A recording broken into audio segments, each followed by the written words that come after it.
Good afternoon, everybody. Here, Saturday afternoon, February 19, in Orange County, California, Costa Mesa. Something amazing and beautiful at the same time happens to our daily life. We just have to be able to recognize, enjoy, and share. Those are simple things, but seems to me in this day and age, with all what's going on, um, becomes harder and harder because people in our daily life seems to follow certain incredibly narrow roads and point of view especially. I rarely want to engage into political discussion only because to me, in order for me to speak or converse about politics clearly, um, I needed to respect the person in front of me in their point of view, in the sense of do they have the open mind to not only listen to what I say, but to not interpret what I say, but actually engage. And so to me, one of the most attractive and most wonderful thing about America that I came to love and enjoy, and in fact apply for nationality, chose this country as for my country, my naturalized country, which is a lot to say. You know, in Italy, we have a saying you don't choose your family, but you do choose your friends. And so you shouldn't treat your friends like your family. The family you're put up with it no matter what, because what choice do you have? But with your friend, you got to be honest. You have to be sincere. And when it's worth it, you have to be hard because friendship should be based upon some really cardinal point where is respect, honesty, and you tell friends the things that you would want to say that is important to you and is intimate to you. They say, well, you know, you can say that to your family. Not necessarily, because you have to have a certain level of relationship. Of course, in many cases, your brother, your sister are your friends, and which is beautiful. I love that. So why I'm going around to this conversation again? Onoche Wine Country Cuisine is a restaurant. So we serve wine and food. We do food and wine pairing. I try not to lecture people. I try to share with people. So many years ago, I came in America in 1978, and I bought a beautiful car, an Alfa Spider 1969 Veloce, which is a gorgeous car. If you ever seen one, you will understand. Um, it's one of the best car that Alfa ever made, and I was so proud because I was 22 years old. Never had a car in my life. My father never had a car. He only had a small moped, and I had the Italian license, but rarely drove because all my friends had a car and I don't have one. So why bother? But I came here. I was so proud because the first $2,000 that I made, I had to be honest. The first thing I bought of was it was an Ermenegildo Zinga a double breast suit, and then right after that, I found the beautiful Alfa Romeo Spider in a someone garage over a 4 block, and I actually bought the car.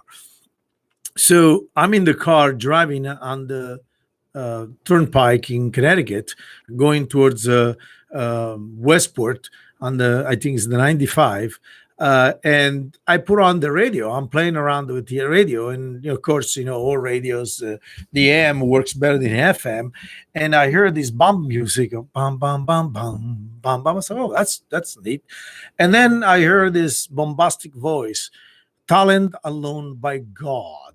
I thought, whoa, I love this. He's got, you know, I love that.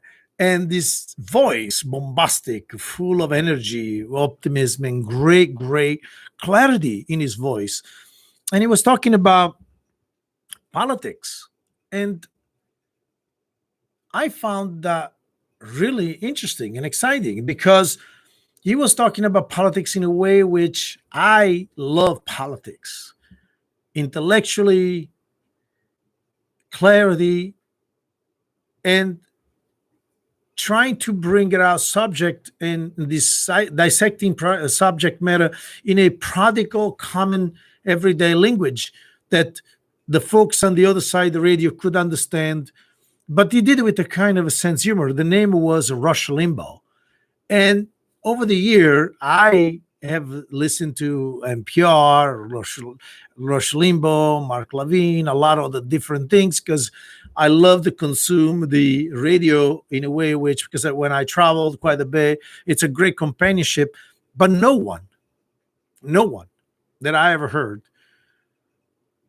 in my years has had the effect on me that Rush Limbaugh did. And not because the politics of it, even though his politics made a lot of sense. It was to the point.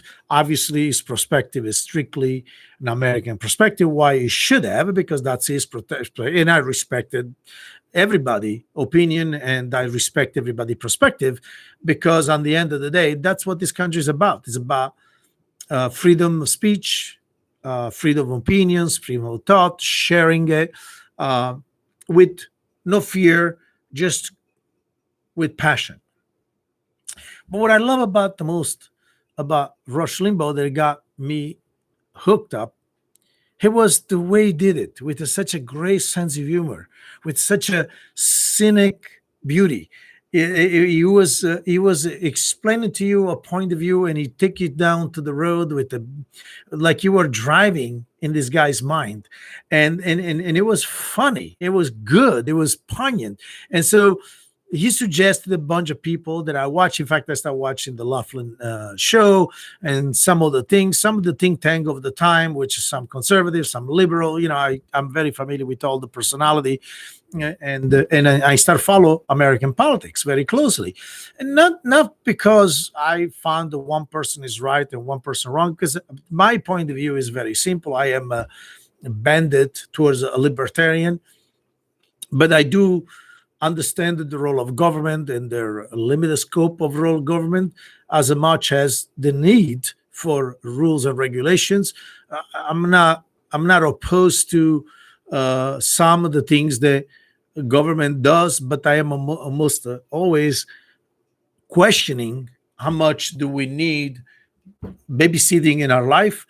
But that was not the reason why I actually enjoy the show. The reason why I enjoy the show is because I had someone on the other side of the radio that understood with incredible intellect that politics, it's a very large portion of our daily life.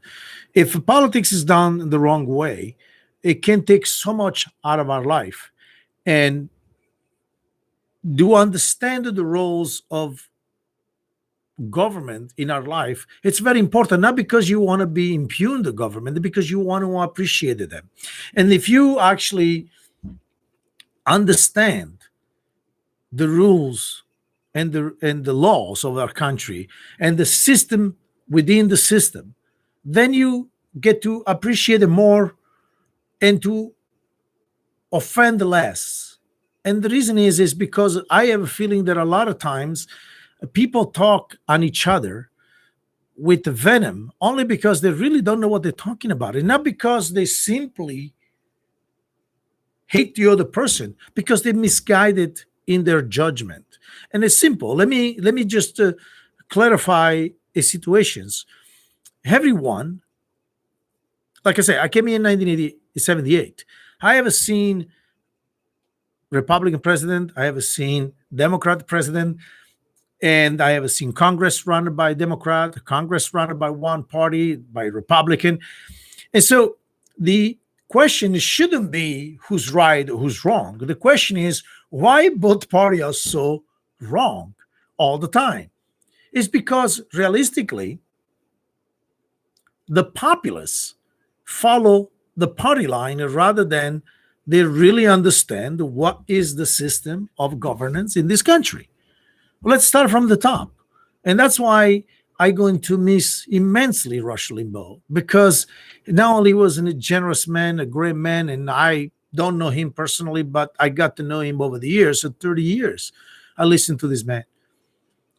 but it's going to be missed because he was such a big voice of clarity in our discourse. Whether you agree or disagree, it doesn't matter.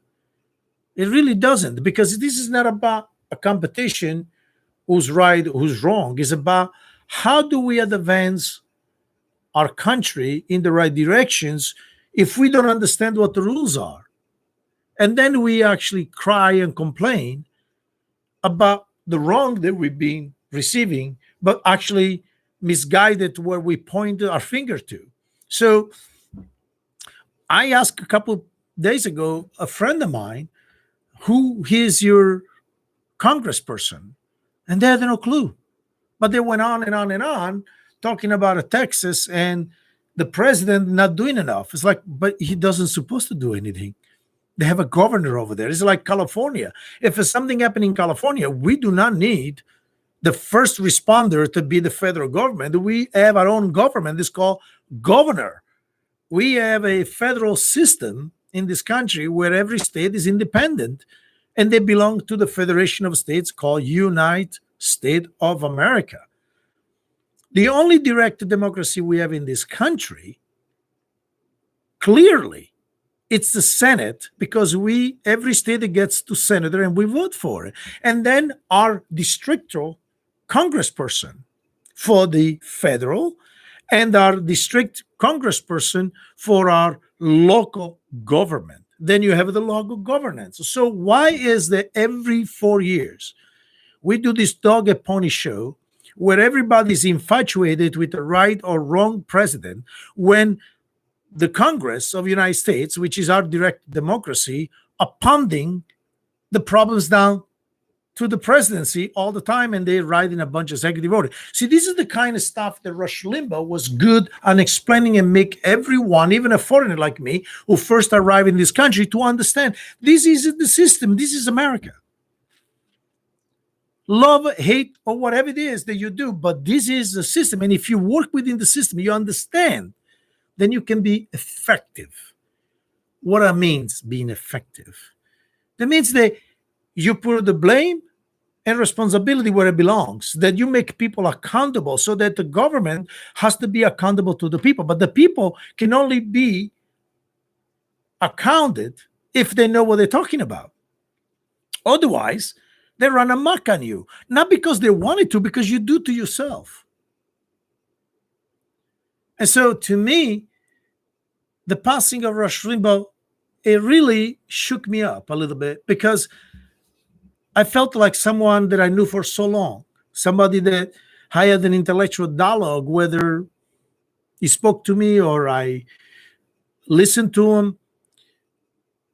I lost a friend, someone that I intellectually enjoy to be with. As much as I enjoy people agree with me, I actually enjoy intelligent people to disagree with me just as much, because I want to be challenged. I want to be challenged, and I want to be challenging people, because humans are better when they're challenged. They're better when they feel comfortable. But also, it's even better when you feel uncomfortable. And the question is, why do I? I do this in a wine business all the time. I do this in a culinary business all the time. Every 10 years or so, something always going to change in our life. Is we going to what? Scream, cry, hide? No. We have to anticipate it. How do you do that? Well, the way you anticipate what's next is by paying attention, understand the rules, and see where the country is moving to. If you really think about it, 30 years ago, people were drinking wine that wasn't even possible putting in bottles. And then you added the extreme, like the Bordeaux and the Burgundies and the Brunellos and the Barolo of the world. And suddenly, within a span of 20 plus years, the country changed completely. Now you have a wine bar. You have people talking about wine online. You have people pushers all over the place where they tell you, oh, we're going to come up with a crafty wine. So what it really means that we evolved as a society, but doesn't mean that when you evolve, you have to forget who you are, or you discard everything you knew, or the only way that you gonna evolve is by listening to one person. You want to constantly questions yourself, what you know, and always be able to engage with other people of different walk of life and see their perspective. There's nothing wrong. The only certainty in our life is change. But change shouldn't come with a dose of a large dose of offensive nature. People that doesn't agree with us doesn't mean they hate us. People that don't agree, don't see the world our way. That people hate wine, they love beer. What does that mean? Nothing. Absolutely nothing. They just don't like it. I have a beer. What's the difference? Actually, let me ask you, what kind of beer you like, or what do you like about beer? Let me in your world. I want to understand. So this to me, when I hear people talking about certain things, or especially in this particular case, in the last couple of days, some people on TV making a mockery out of themselves by insulting the memory of a great man just because they didn't agree with their politics. What does that mean? Nothing. Nothing at all. That means that you as a person, you haven't grown up. You haven't let someone get underneath your skin for no reason at all, just because the person has a very large audience that enjoys his company, enjoys his conversation. I'm sure not everybody in the public sphere, when they were listening to Rush Limbaugh, they say, "Oh yeah, well, of course, great, dito." Some say, "You know what? It kind of makes sense," but they still listen. Why? Because you won't learn things. A general told me once, if you don't want to learn what your other part or counterpart is doing, then you're ignorant. So you're going to go in the battlefield with no informations. What kind of an intelligent person are you? And this is not an adversarial world we live in. We're making it so because you have all this competing interest. The next guy, the next restaurateur is not my enemies. He's not even my competitor. He's my colleague. I do what I do. People walk in through my door because I offer something to them: services, product, environment that is unique to my brand. And when they're in the mood for what I offer, they come to me. When they're in the mood of something else, they go someplace else. And rightfully so. It's their money, it's their freedom. And I respect that. I don't go out of my way to insult my next door neighbor because he might take some of my business. That is insipid. It's the kind of competitional mindset of America that sometimes defeats the idea of a healthy competition. Healthy competition is about learning, growing, become better, learn your mistake. Yes, sometimes you learn from other people, thank God. And then you become better at what you do, because in the end, it's not that you're going to copy what they do. There's nothing original about that.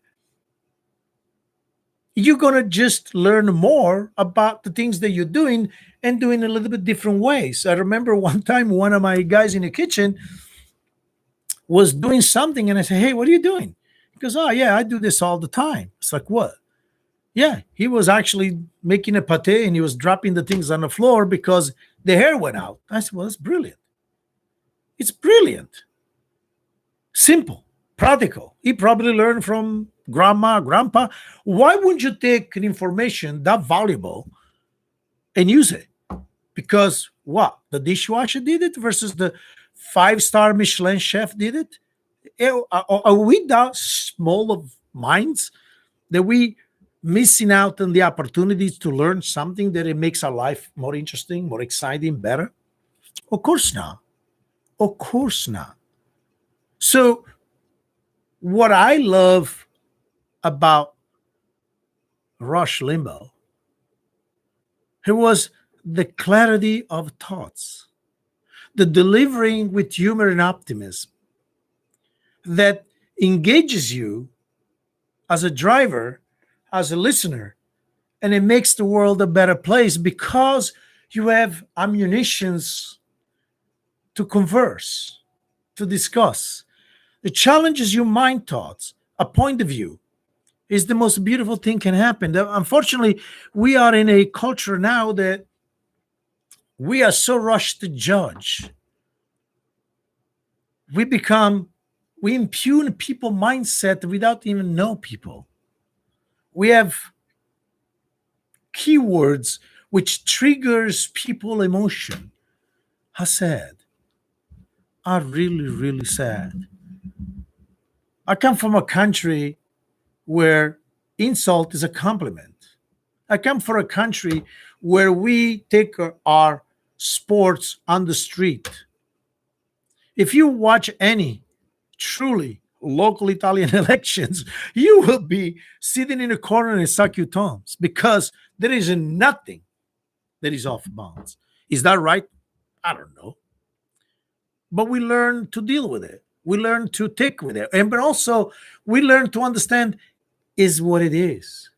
There's nothing offensive that someone says when you understand the motivation behind. Could they change the way they do? Oh, yeah, I make a suggestion to everyone, to all politicians. The fact that you denigrate another opponent doesn't give you a winning point. It just makes the game more dirty than anything else. Most people that go to vote because they think what you're going to do is going to improve their life. So why not focus on that? And I can answer that question for all of you. You know why? Because there is all big industry around anybody who is in politics. There's a huge cottage industry. They make billions and billions of dollars by promoting and pushing negative ads constantly, including the mainstream medias, the newspaper, the local paper, because all those consulting, that's how they make money. We just saw this with the Lincoln Project. And actually, I know some of these people. Never liked them. A bunch of pushers, lawyers. They think they know better than anybody else, but they're all in for one reason only, their pocket. So they're not going to change their ways of doing this if we, the consumer, the voter, don't change the way we consume our elections. And the way you do that is what Rush Limbaugh was trying to tell all of you and all of us. The way you do this is educate yourself, understand what the subject is, understand what the law is, and then hold the people accountable. Vote for it because you like them. But the next time around, if they didn't do what you're supposed to be doing, they just vote them out. Don't just vote the party line because that makes you feel better because you belong to a group. Look, I haven't watched my favorite soccer game for the last 10 years. You know why? Because I grew up.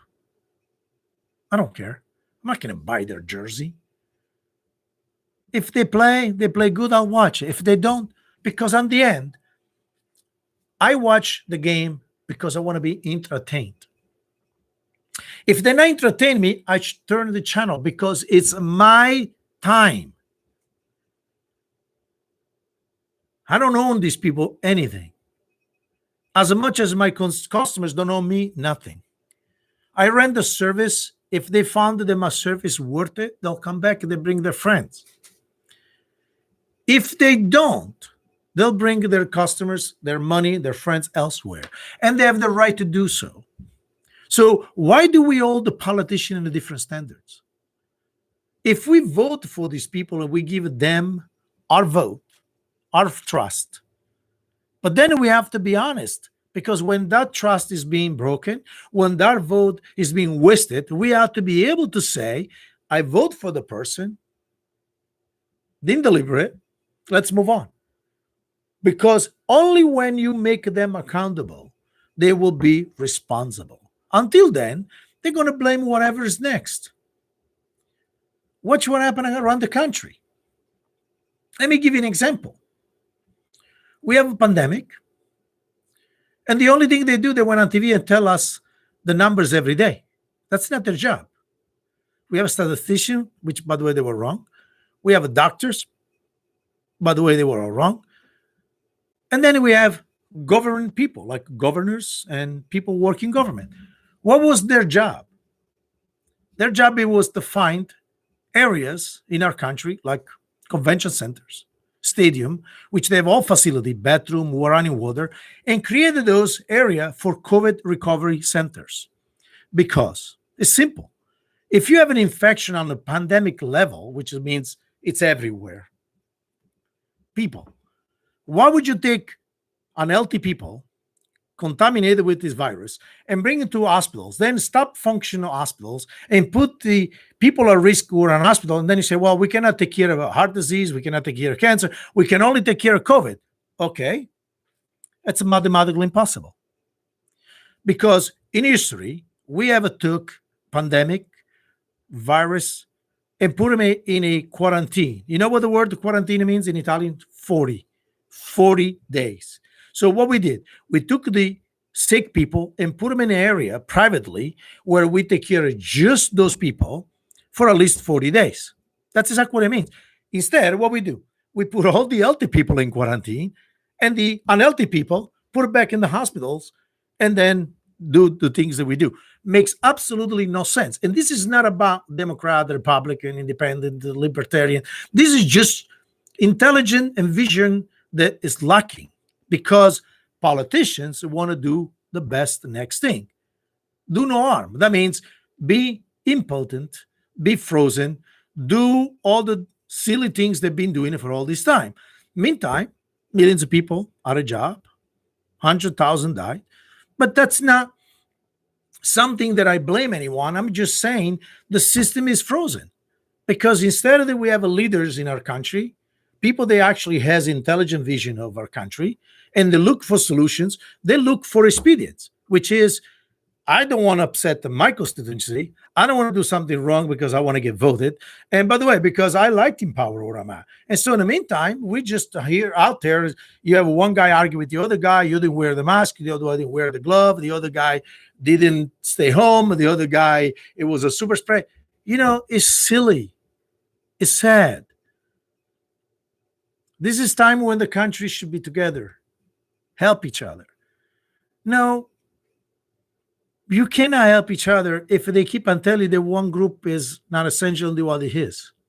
No, you can't be united when you have a people making billions of dollars and other people are just waiting for a check coming from the federal government, which, by the way, doesn't matter how many checks you send you. You're never going to be okay. Because the essential part of governing is missing. It's absolutely missing.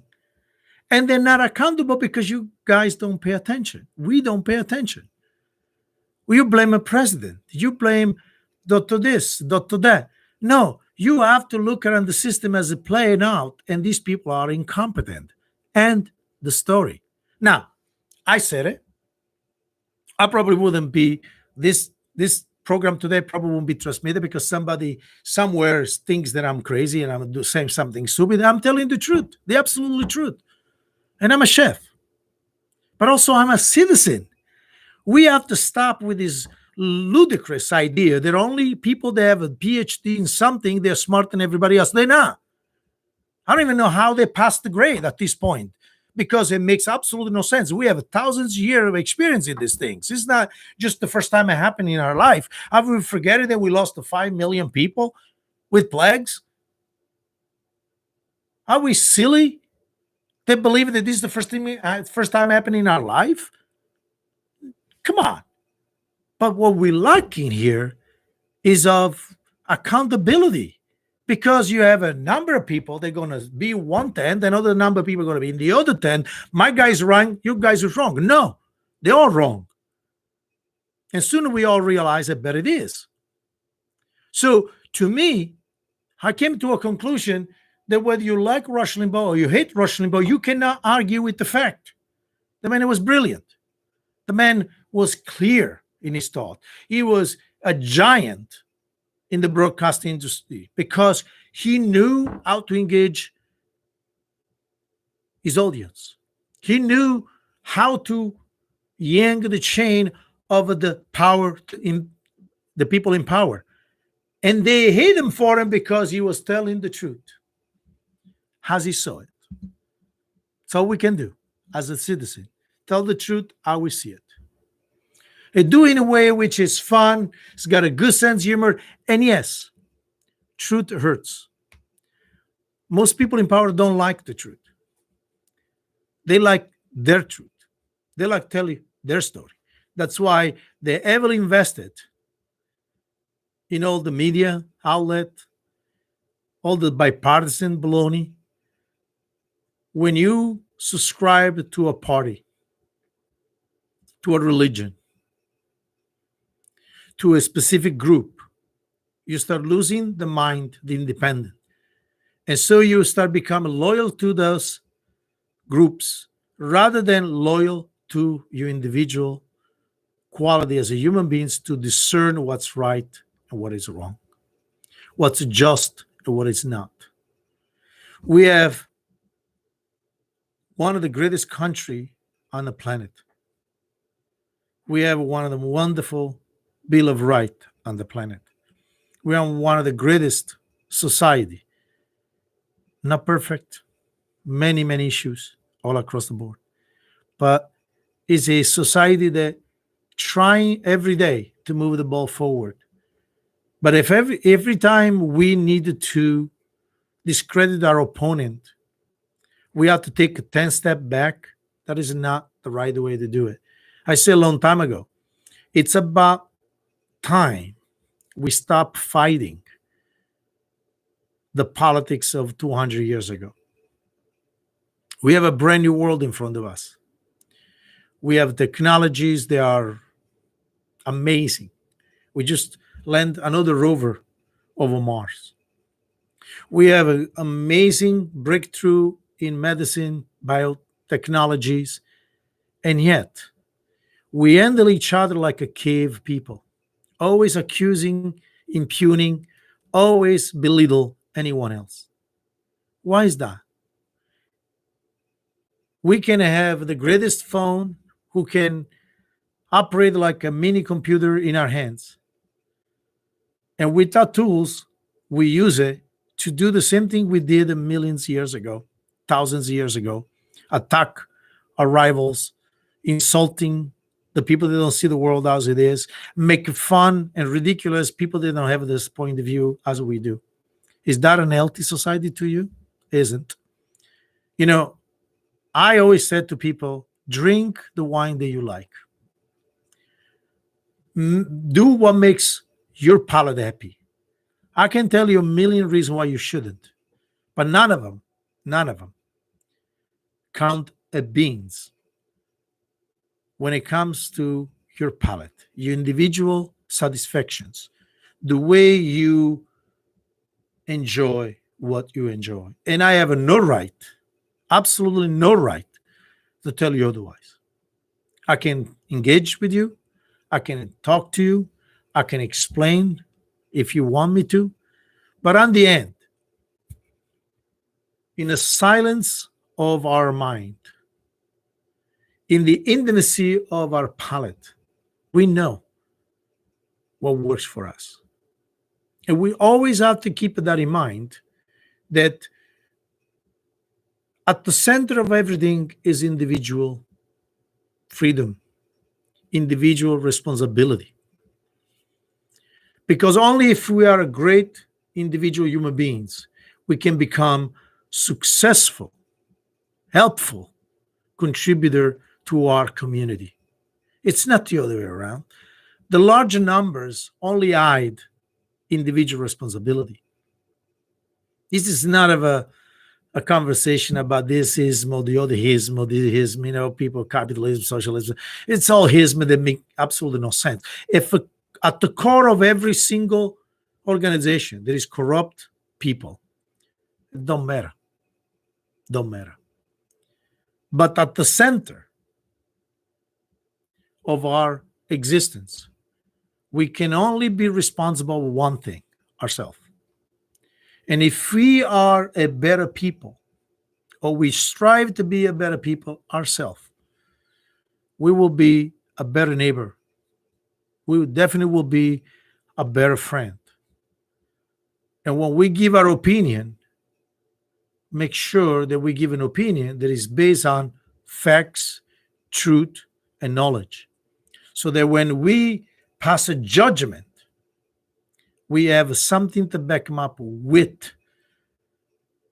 When you say the president of the United States made this law and made that law, you are lost your mind. He makes absolutely no laws. He can only write presidential order because the Congress allows him to. He has no power. The Congress can take that power away tomorrow morning to any president, any, if they actually do their job. So when you place responsibility, peace plays to the right people, because only then you make them accountable. And when they are accountable, we will have a just, a better society. That is what I enjoyed about a guy like Rush Limbaugh. That is what I love about this microphone and these little hours that I spend, or half an hour I spend with you. Because it's not that I want you to agree with me, it's because I want to have a conversation with you. I want to be able to say, listen, this what I know, this how I know it, this is the reason why I'm telling you. Do you agree, disagree, engage? Because the engagement is what makes us better people. More we engage positively, more we become a better friends, better acquaintances, better citizen. If a people shout on you, they insult you, they belittle you, there is nothing that could come out of that. But more importantly, it's less about you as a person and more about them. What they're afraid of. What they're so sensitive about. Is really that scary that somebody has a different opinion from you? Is really that frightening to you that someone don't like the same wine that you do? Or is just an opportunity to enjoy another type of wine? It's an opportunity to learn why you don't like certain wines. Maybe you love it after all. I heard a million times people say, oh, I'm not a white wine drinker, but I really like this white wine. What's the difference? Oh, I don't drink Pinot Noir, but I like this Pinot Noir. Like, okay. So what is about this Pinot Noir that you like? Well, the way you represent it, the way you describe it. Okay, so it's not that you didn't like Pinot Noir. You just had a bottle of wine you didn't enjoy, so you write off the whole planet of Pinot Noir. We have to stop doing this. We have to begin to become rational, intelligent human being with an open mind and open heart, and not impugn other people's intentions or motives, but just listen to what they say, and then ask this next question. Say, hey, maybe it's me. Maybe I don't understand. Or maybe I don't get what you're talking about. Why are you saying what you're saying? Give them an opportunity to explain. Give them an opportunity to engage with you on a level that you thought maybe it was impossible. You'll be surprised every single time how wonderful people really are. And the one that now, then you have a choice. You have a choice. You're free. You don't have to.